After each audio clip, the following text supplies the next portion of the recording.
How about this for a start? Oil prices just jumped 8% in a single day, and it's all because of one statement from Trump about Iran. That's the kind of ripple effect we're talking about today. And it's not just oil. Markets across the globe are reacting. From Wall Street to Asia, let's break it all down. Welcome to DeActa Daily Digest. I'm Joseph. And I'm Juniper. Here are today's top stories.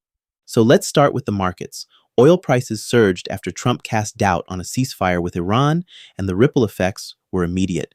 The Dow dropped over 800 points, the S&P 500 fell 1%, and the Nasdaq wasn't far behind.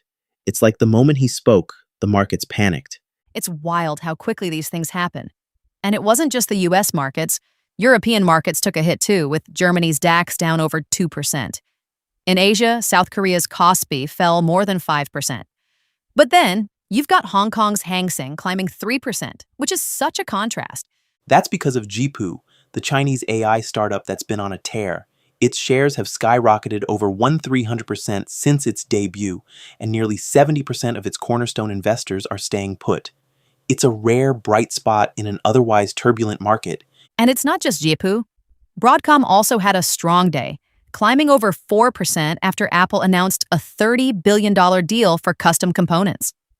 It's interesting how tech, especially AI-related stocks, can still find ways to thrive even when the broader market is struggling. But let's not forget the sectors that took a hit. Airlines, for example, were hammered because of their reliance on fuel. American Airlines lost nearly 6%, and United wasn't far behind. Housing stocks also struggled, with companies like Polt Group and D.R. Horton seeing significant declines. It's that domino effect, isn't it? Higher oil prices can push inflation up, which might force the Fed to raise interest rates. But then that risks slowing economic growth.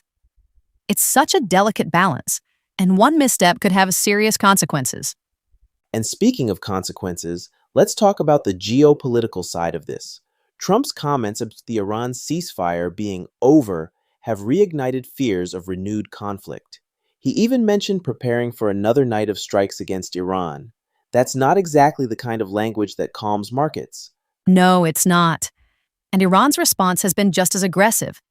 They're threatening to close the Strait of Hormuz, which is a critical choke point for global oil shipments. If that happens, the impact on the global economy could be catastrophic. It's a high-stakes game, and the consequences could ripple far beyond the Middle East. But let's shift gears to our second story, which is just as sobering: the escalating violence in Gaza and the West Bank. Israeli strikes in Gaza have killed at least 9 people, including children, while U.S. strikes in Iran reportedly killed 8 members of the armed forces. It's heartbreaking. And it's not just the physical violence, it's the political and legal dimensions too. For instance, Ayman Odeh, an Arab-Israeli member of the Knesset, is meeting with the UN Secretary General to bring attention to violence in Arab communities. It's a reminder of how layered these conflicts are. And then there's the case of Dr. Hussam Abu Safia, the director of a hospital in Gaza. He's been detained without charge, and human rights groups are raising serious concerns about his treatment. It's a stark example of how conflict impacts even those trying to save lives. And the rhetoric from both sides isn't helping.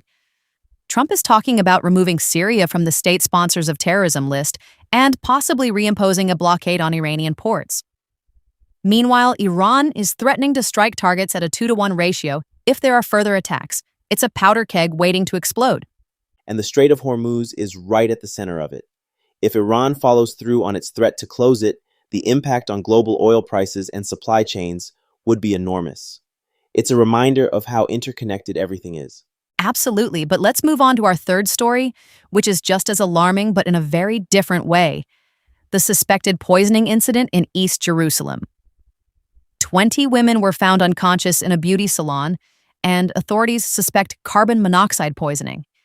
It sounds like something out of a crime novel, doesn't it? The scale of it is what's so shocking. 20 people affected in one location. Emergency services responded quickly, but it raises so many questions. Was this an accident, or is there something more sinister at play? That's the big question.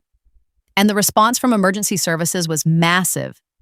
Paramedics, firefighters, and hospital teams were all mobilized, It shows how seriously they're taking this, but it also highlights how vulnerable we all are to unforeseen dangers. Whether it's geopolitical tensions, market volatility, or local incidents like this, these stories all highlight the fragility of the systems we rely on. It's a reminder to stay informed and engaged because these issues affect all of us, whether we realize it or not. Exactly. And it's a reminder that uncertainty is the only constant. Whether it's markets, conflicts, or local incidents, the ripple effects are far reaching and often unpredictable. On that note, let's wrap up. Thanks for the conversation. It's always great to break these stories down with you. Likewise, until next time.